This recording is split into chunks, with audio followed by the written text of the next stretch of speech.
നമസ്കാരം. ശ്രീകൃഷ്ണ കഥാമൃതം ഭാഗം 495 495.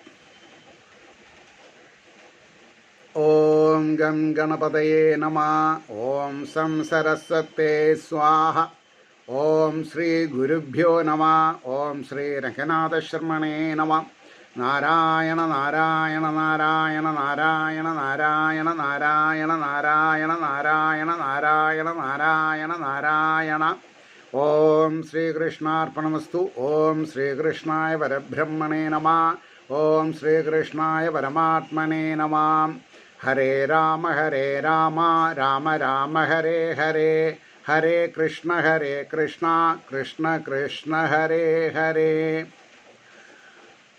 ശ്രീകൃഷ്ണ കഥാമൃതം ഭാഗം 495 495. അപ്പോൾ കഴിഞ്ഞ എപ്പിസോഡിൽ 233 സർഗം തുടങ്ങി യയാതി ഗൃഹത്യാഗം. അതിൽ അവസാനത്തെ ശ്ലോകം 19 പറഞ്ഞിട്ടാണ് നിർത്തിയത്. എന്തായിരുന്നു?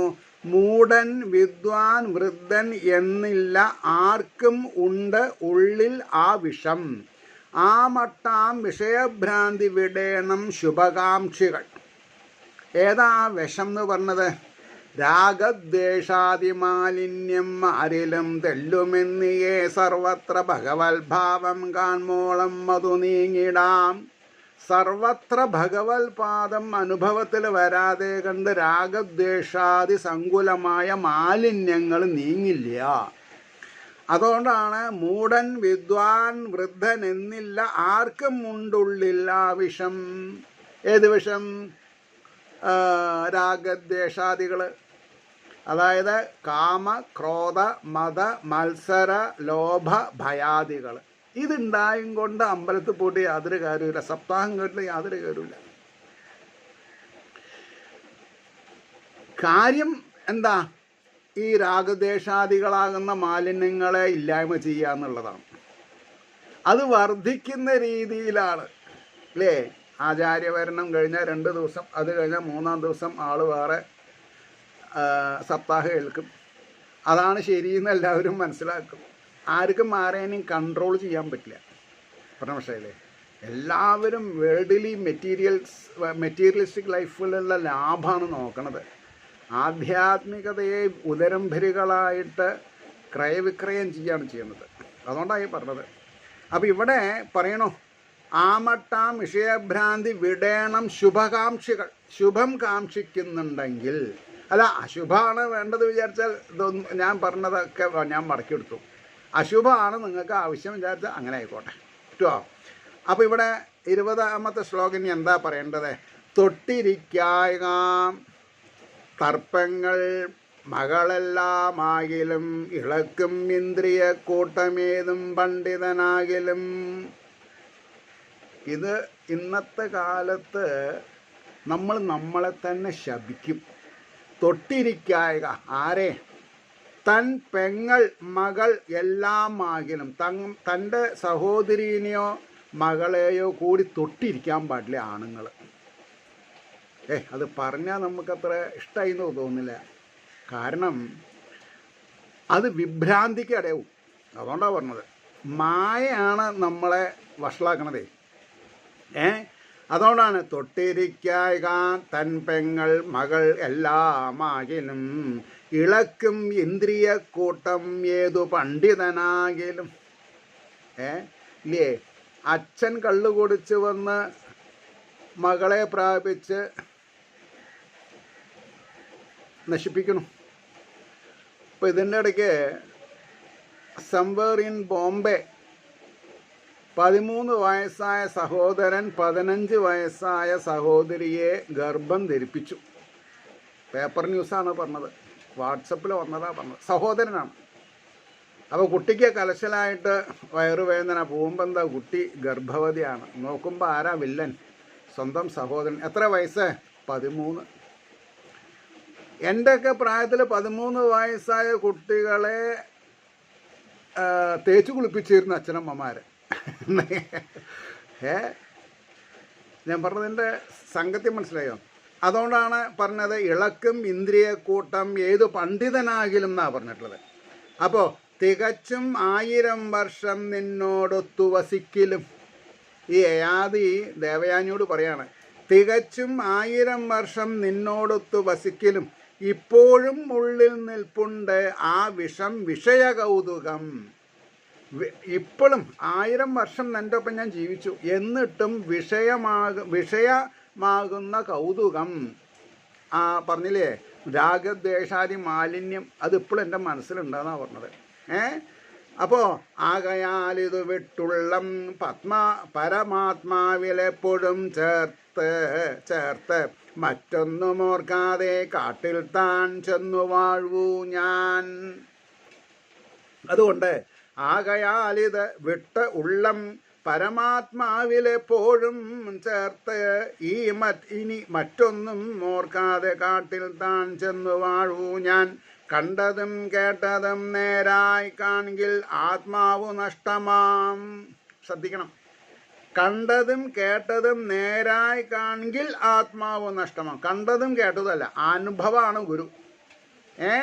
അപ്പോൾ ഇഹവും പരവും സ്വപ്നമെന്നോർക്കിലുയരാം ക്ഷണം. ഇഹവും പരവും, ഇവിടെയും അവിടെയും, വരാൻ പോകുന്ന ജന്മം, ഇവിടെ എന്ന് പറഞ്ഞാൽ ഇപ്പോഴുള്ള ജന്മം. സ്വപ്നമെന്നോർക്കിൽ ഉയരാം ക്ഷണം എന്ന് പറഞ്ഞാൽ എന്താ? വാസ്തവികത ഈശ്വര ഉപാസനയാണ്, അല്ലാണ്ട് ലൗകികമല്ല.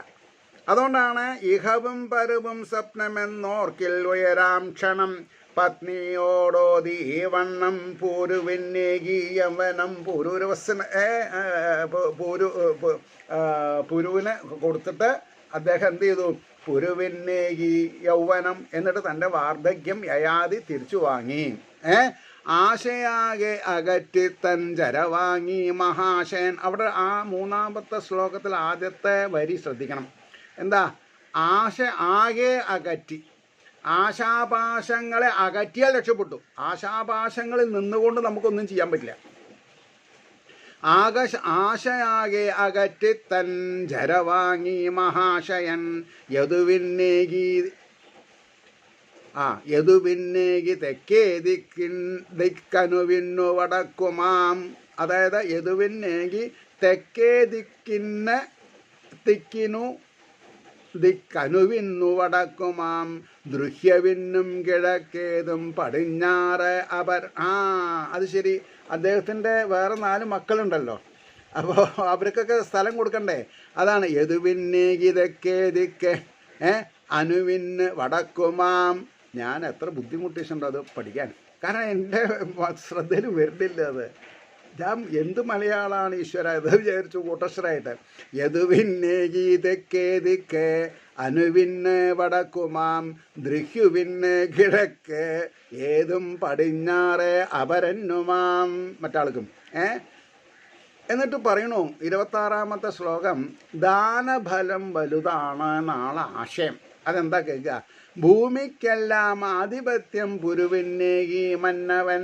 അതായത് അയാളാണല്ലോ ഈ സഹായം ചെയ്തത്. ഭൂമിക്കെല്ലാം ആധിപത്യം പുരുവിന്നേകി മന്നവൻ. ജ്യേഷ്ഠരെ കീഴിൽ വാഴിച്ചു വനമ്പൂകീടിനാൻ മഹാൻ. അപ്പോൾ ഈ ബാക്കി 4 ആൾക്കാരെ സാമന്തന്മാരായിട്ട്, പുരുവിൻ്റെ സാമന്തന്മാരായി വെച്ചിട്ട് അദ്ദേഹം വനവാസത്തിന് പോയി. അനേക വർഷം ശീലിച്ച ഷഡ് ഇന്ദ്രിയ സുഖം ക്ഷണം വെടിഞ്ഞാൻ. അത് വലിയൊരു കാര്യമാണ്, ഒരു പ്ലസ് പോയിൻ്റാണ്. അനേക വർഷം ശീലിച്ച 6 ഇന്ദ്രിയങ്ങളുടെ സുഖം ഒരടിക്ക് നിഷ്കാമനായി ജിതേന്ദ്രിയനാവാന്ന് പറഞ്ഞാൽ ഈശ്വര സഹായം വേണം. അനേക വർഷം ശീലിച്ച ഷഡ് ഇന്ദ്രിയ സുഖം ക്ഷണം വെടിഞ്ഞാൻ. ചിറകാർന്നുള്ള പക്ഷി കൂടെന്ന പോലവേ. ചിറകാർന്ന പക്ഷി, അതായത് ചിറകിന് ബലമുള്ളത് വരെ കൂട്ടത്തന്നെ തള്ളപ്പക്ഷി പിടിച്ചിരുത്തും. എന്നിട്ട് വിദൂരത്തിൽ നിന്ന് ആഹാരങ്ങൾ കൊണ്ടുവന്നിട്ട് ഇവരുടെ കൊക്കിൽ ഇട്ട് കൊടുക്കും. തള്ളപ്പക്ഷിക്ക് ഏറെക്കുറെ അറിയാം ഈ കുട്ടിപ്പക്ഷിയുടെ ചിറക് ബലമായി എന്നുള്ളത്. അപ്പോൾ കൊത്തി പുറത്തേക്ക് ആക്കും. അതാണ് വെടിഞ്ഞാൻ ചിറകാർന്നുള്ള പക്ഷി കൂടെന്ന പോലെ. പിന്നെ ആ കൂട്ടിലേക്ക് അത് തിരിച്ചു വരില്ല. അമ്മ ഉണ്ടാക്കിയുള്ള കൂട്ടിലത്തെ വാസം കഴിഞ്ഞു പക്ഷിയുടെ. നമ്മളാണ് 75 വയസ്സായാലും 95 വയസ്സായ അച്ഛൻ്റെ ചങ്കിന് പിടിച്ചിട്ട് എല്ലാ സ്വത്തും എൻ്റെ പേരിൽ എഴുതി വയ്ക്കുക, അല്ലെങ്കിൽ ഇപ്പം കിട്ടും ഇടി. അങ്ങനെയാണ് ഇപ്പോൾ നമ്മൾ വാട്സപ്പിലൊക്കെ കാണുന്നത്, പേപ്പറിലൊക്കെ. 75 വയസ്സായ മകൻ 95 വയസ്സായ അച്ഛനെ അല്ലെങ്കിൽ അമ്മയുടെ കൊക്കിന് പിടിക്കും, സ്വത്ത് തരൂ. നീ 75 വയസ്സായ വരെ എന്തുണ്ടാക്കിയെന്ന് ചോദിക്കാൻ നമുക്ക് ശക്തി വേണം. പരമശയിലേ. അപ്പോൾ ഇവിടെ എന്താ പറഞ്ഞത്?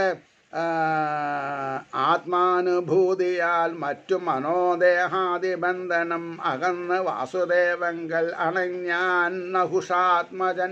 നഹുഷൻ്റെ മകനാണ് യയാതി. അപ്പോൾ ആത്മാനുഭൂതിയാൽ മറ്റു മനോദേഹാദിബന്ധം അകന്ന് വാസുദേവങ്കൽ അണഞ്ഞാൻ നഹുഷാത്മജൻ. ആണും പെണ്ണും വിഷയവിഭ്രാന്തിയാൽ വീണുപോം കഥ തന്നെ പരിഹസിച്ചോതി കേട്ടുടൻ ദേവയാനിയും.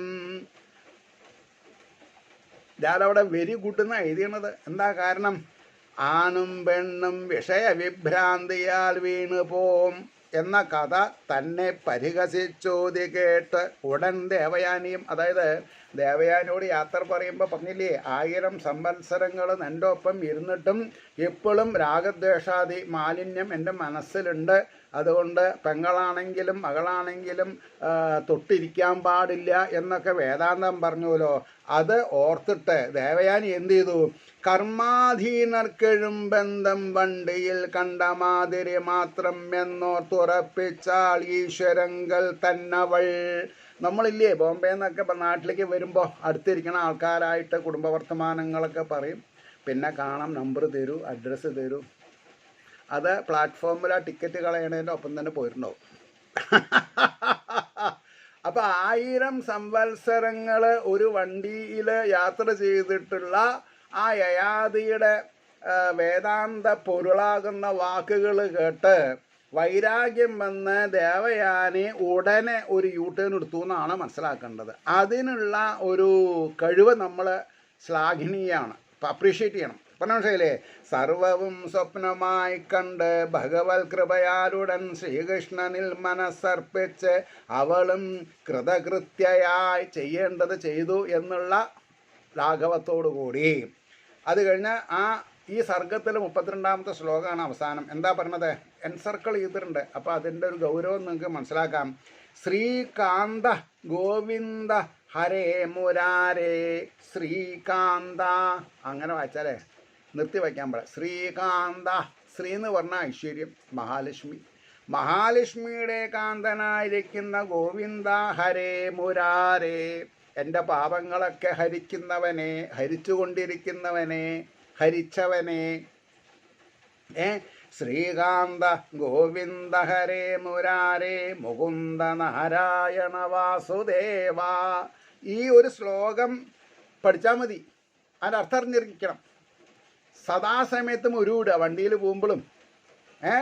എന്താ? ശ്രീകാന്ത ഗോവിന്ദ ഹരേ മുരാരേ മുകുന്ദ നാരായണ വാസുദേവാം സർവന്തരാത്മൻ പരിപൂർണ സച്ചിദാനന്ദമൂർത്തേ ഭഗവൻ നമസ്തേ. എന്തൊരു ഘനഗാംഭീരായിട്ടുള്ളൊരു ശ്ലോകമാണ്. ശ്രീകാന്ത ഗോവിന്ദ ഹരേ മുരാരേ മുകുന്ദ നാരായണ വാസുദേവ സർവന്തരാത്മൻ പരിപൂർണ സച്ചിദാനന്ദമൂർത്തേ ഭഗവൻ നമസ്തേ. ഇതി ശ്രീകൃഷ്ണകഥാമൃതേ കലികൽമഷനാശനെ വിഭൂതികാണ്ഡേ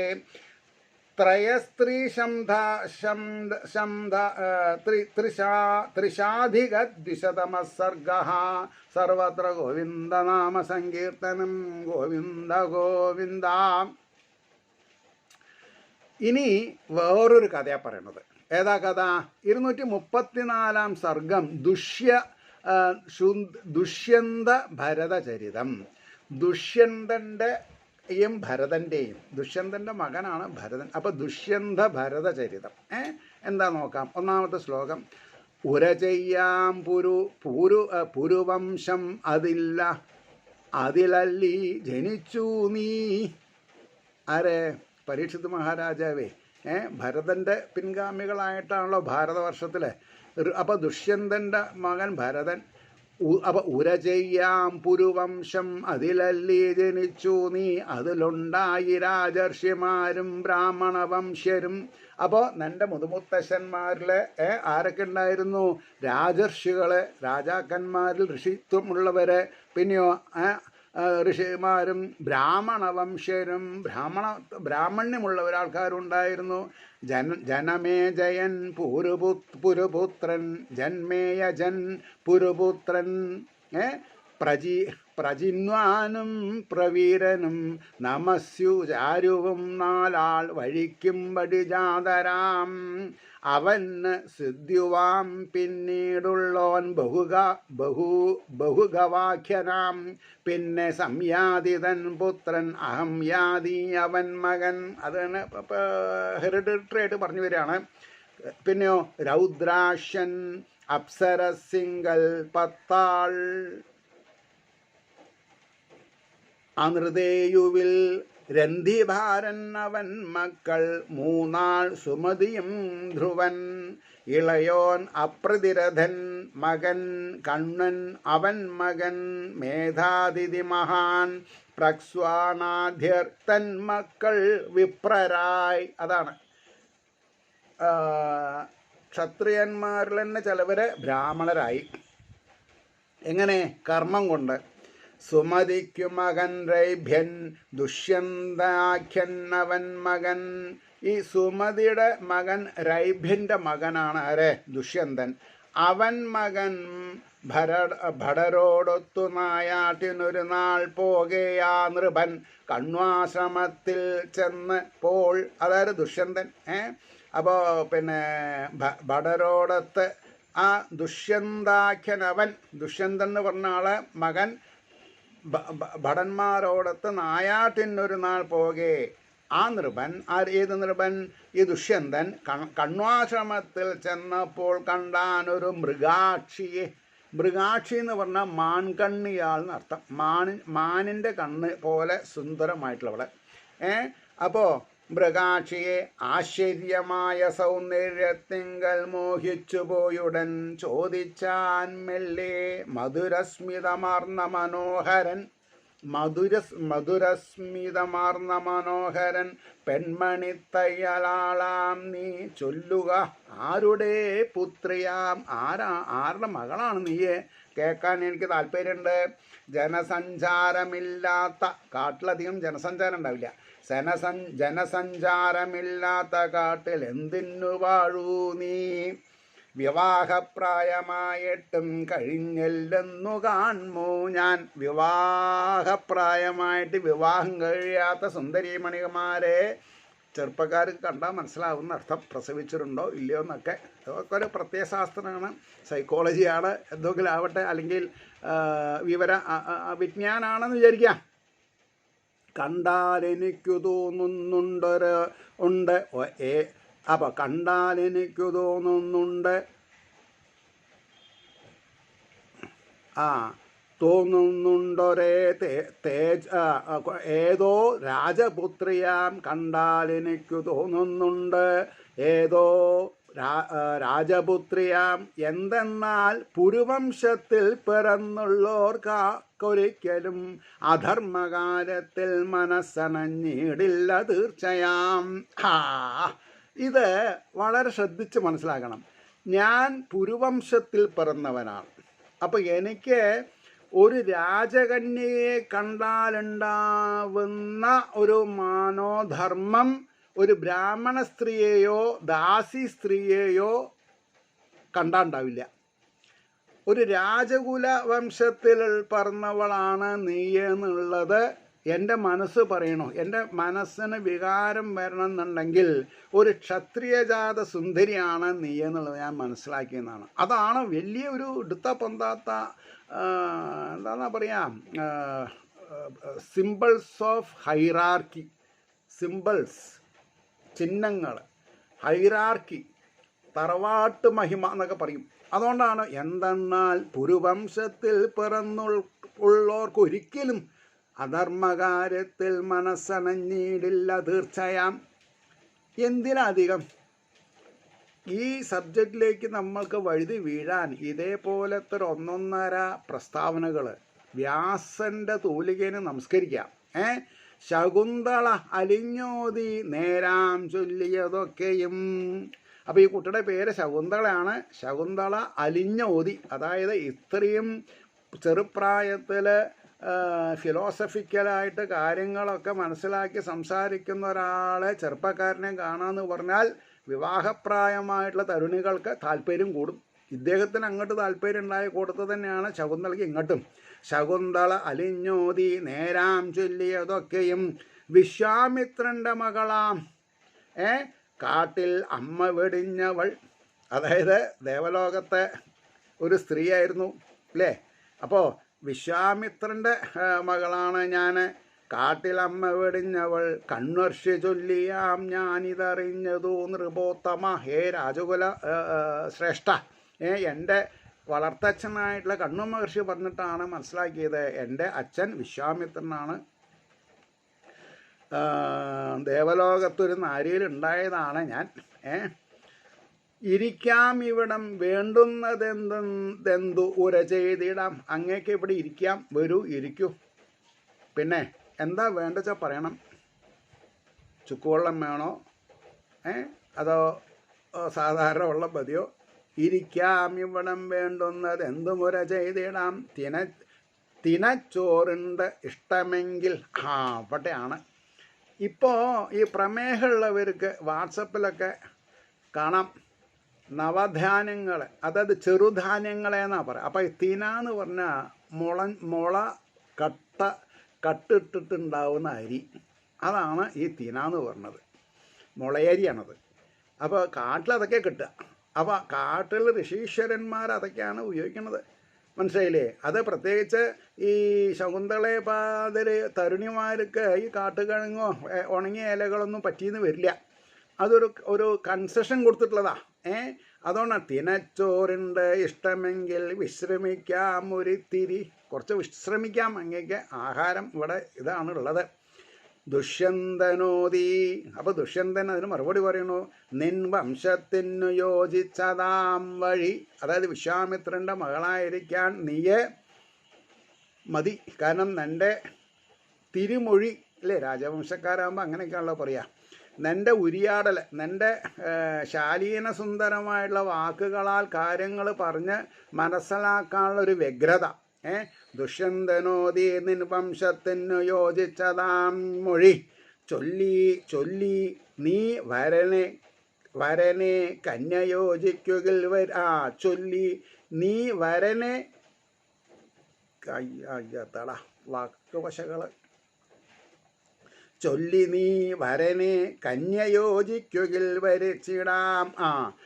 അപ്പോൾ യോജിച്ചതാം നിൻ വംശത്തിന് യോജിച്ചതാം മൊഴി ചൊല്ലി നീ വരനെ കന്യയോജിക്കുകിൽ. അതായത് നിനക്ക് ഞാൻ പുരുഷനാവുന്ന വരനായിത്തീരുന്നതിൽ താല്പര്യമുണ്ടെങ്കിൽ ആവാം. അതാണ് എപ്പോഴും എനിക്ക് അനുയോജ്യ എന്നല്ല പറഞ്ഞത്.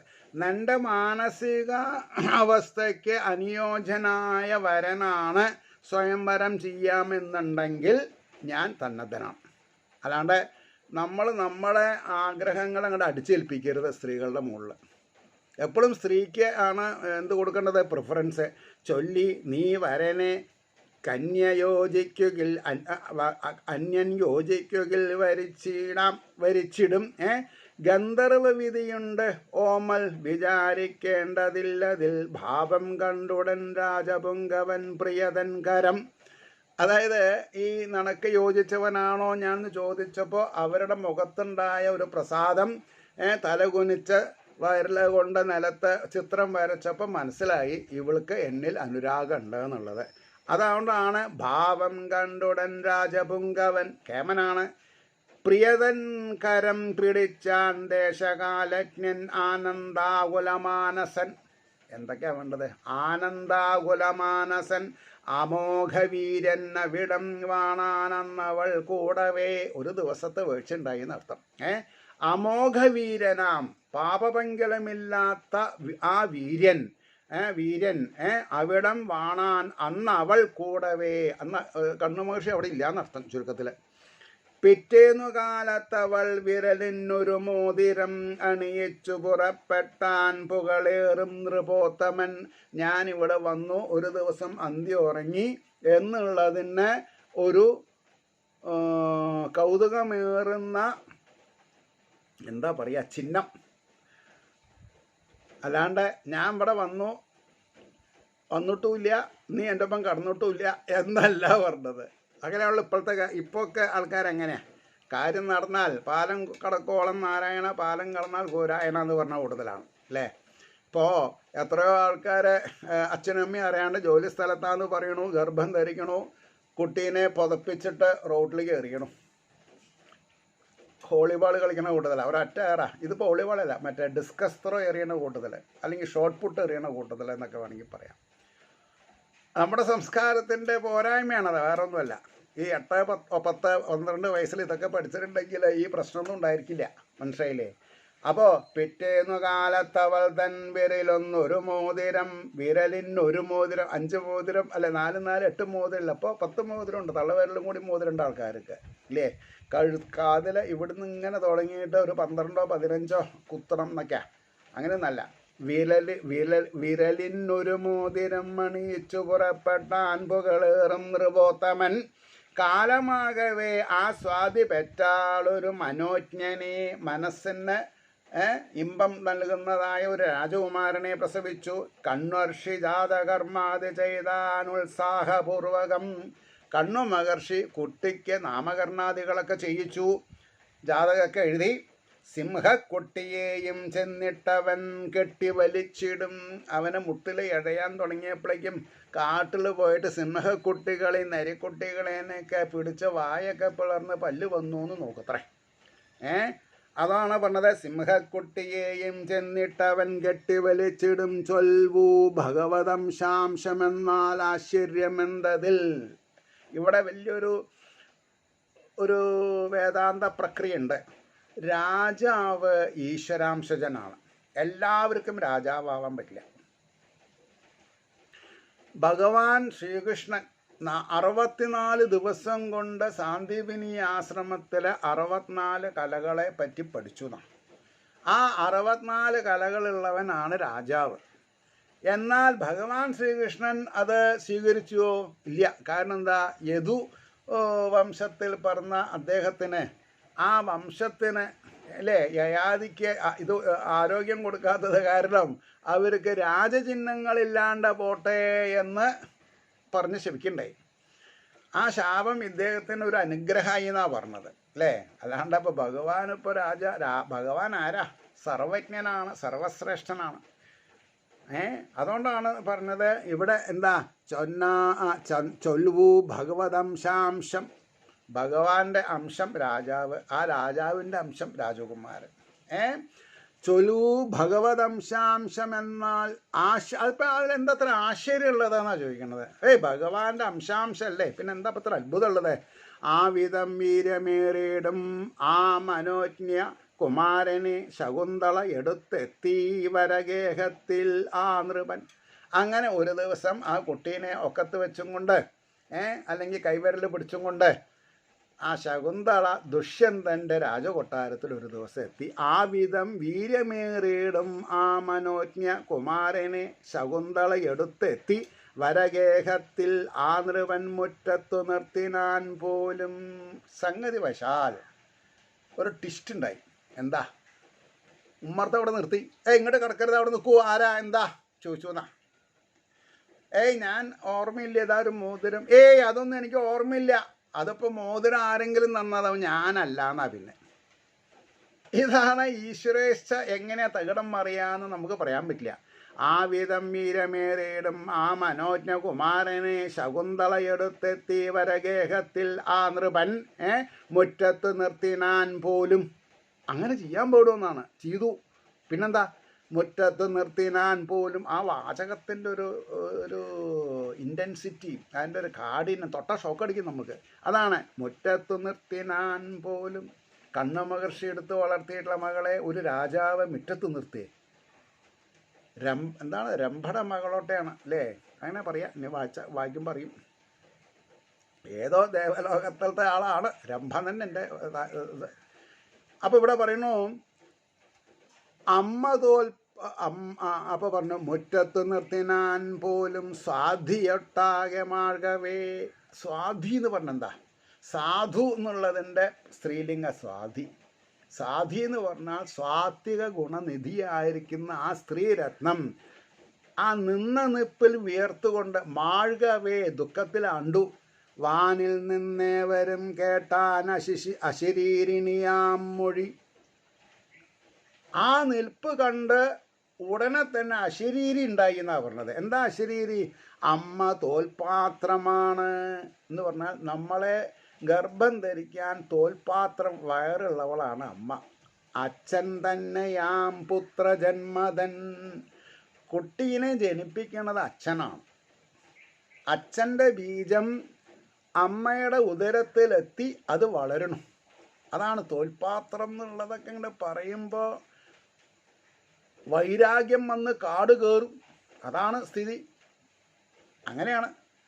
എങ്ങനെയാണ് വിതുരര് തൻ്റെ ജ്യേഷ്ഠനായിരിക്കുന്ന ധൃതരാഷ്ട്ര മഹാരാജാവിൻ്റെ 101 മക്കളിൽ 100 ആണുങ്ങളെയും അല്ലേ, അങ്ങനെയല്ലേ പറയാ, അല്ല 100 പുത്രരിലെ 99 മക്കളേനും കൊന്ന ഭീമൻ ഉരുട്ടിക്കൊടുക്കുന്ന ചോറുള്ള ലജ്ജയോടുകൂടി തിന്നുകൊണ്ടിരുന്നിട്ട് ഇനി മതിയായില്ലേ എന്നൊരു ചോദ്യം ചോദിച്ചു അത്രേ. അപ്പോഴാണ് ഇന്ന് അന്യ കാട്ടിലേക്ക് ഞാൻ തൻ്റെ ഒപ്പം വരാമെന്ന്. അപ്പോൾ നമ്മൾക്കൊക്കെ വൈരാഗ്യം വരണമെന്നുണ്ടെങ്കിൽ ആരെങ്കിലും നമ്മളെ ചീത്ത വിളിക്കാൻ വേണം. നാരായണീയ കർത്താവായ നാരായണ ഭട്ടതിരി തൻ്റെ ഫാദറിനുള്ള ഒരു ഷാരോടിയായിരുന്നു. എന്തൊരു നാരായണപ്പി ഷാരോടിയാണ് അദ്ദേഹം.